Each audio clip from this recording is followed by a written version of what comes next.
അച്ഛൻ പുള്ളി ചോദിച്ച ചോദ്യത്തിന് മറുപടി, അച്ഛൻ നമുക്ക് തന്ന ഏറ്റവും പോവാ ഏറ്റവും വലിയ ഉപദേശം ഒന്നൊന്നും ഇതുവരെ ജീവിതത്തിൽ തന്നിട്ടില്ല. കാരണം ഒരാളെ ഉപദേശിക്കുക എന്നുള്ളതാണ് ലോകത്തിലെ ഏറ്റവും വലിയ ബോറ് പരിപാടി എന്ന് എൻ്റെ അച്ഛൻ വിശ്വസിച്ചിരുന്നു. ഒരാളെ നമ്മൾ ഉപദേശിക്കണമെങ്കിൽ നമ്മൾ അയാളെക്കാളും മികച്ചതായിരിക്കണം. ഓക്കെ, എന്ന് വെച്ചാൽ എൻ്റെ അച്ഛൻ മികച്ച ഒരാളോ അല്ല എന്നല്ല, എൻ്റെ അച്ഛൻ അങ്ങനെ ചിന്തിച്ചിട്ടുണ്ടാവണം. നമ്മൾ ആദ്യം നന്നാവണം, എന്നിട്ടല്ലേ ബാക്കിയുള്ളവരെ നന്നാക്കുക.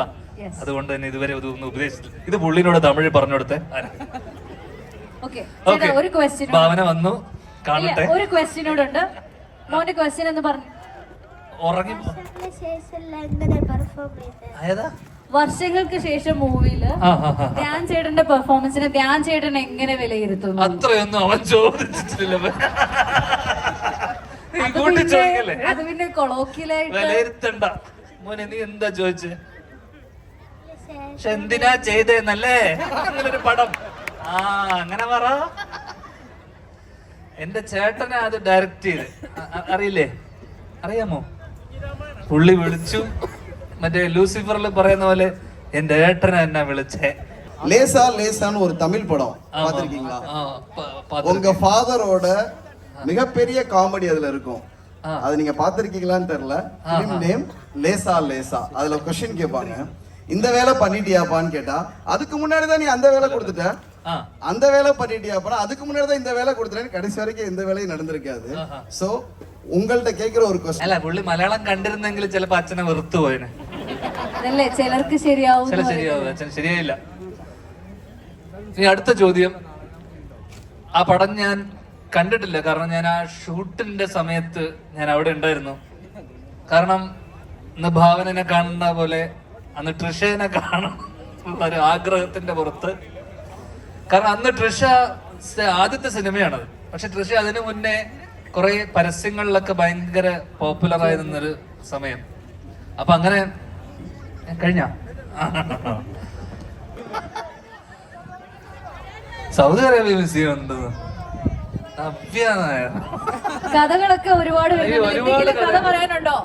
ഇല്ല, ഇത് ഇനി നിങ്ങളുടെ ബാക്കിയുള്ള ഗസ്റ്റുകളുമായിട്ട് നിങ്ങൾ ഒരു ക്വസ്റ്റ്യനോട് അവിടെ ചോദിക്കണമെന്ന് പറയുന്നു. ആ ഒരു ക്വസ്റ്റ്യൻ എന്താണെന്നൊന്ന് കേക്കട്ടെ. ചേട്ടനൊന്നും എന്നെ ചേട്ടാന്ന് വിളിക്കല്ലേ. അത് ബഹുമാനം കൊണ്ടാ, ബഹുമാനം. ധ്യാൻ ശ്രീനിവാസന്റെ ഒരു ദുശീലം നമ്മുടെ സൗദി അറേബ്യയുടെ പറയണം, ഉറപ്പായും പറയണം. ഒരു ദുശീലം. ദുശീലം ഏതാ? ഏത് വേണം?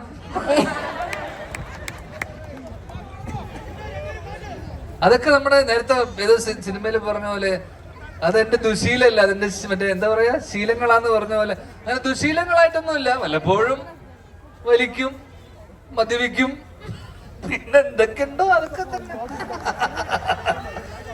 പുതിയതായിട്ടൊന്നുമില്ല, ഫ്രഷ് സാധനമൊന്നുമില്ല. കഴിഞ്ഞില്ലേ? കഴിഞ്ഞു. ഓ ഏത് പാട്ടാ? ഞാൻ വേണേ ശ്രമിക്കാട്ടോ. എടാ നീ ജ്ഞാപകം വേണോ? പോടാ, എന്നാ കുറച്ചുകൂടെ സപ്പോർട്ട് വേണം എനിക്ക് ജ്ഞാപകത്തിന്. പെട്ട് കേട്ടോ, ഇനി പാടിയേ പറ്റൂ. ഇത്ര സപ്പോർട്ട് ഞാൻ പ്രതീക്ഷിച്ചില്ല. അതാ ഞങ്ങള് നല്ല പണി തരുന്ന ആൾക്കാരാ. താരാമൽ താരാമൽ മനമെങ്കോ പോകുതേ, വാരാമൽ താരാമൽ മനമെങ്കോ പോകുതേ,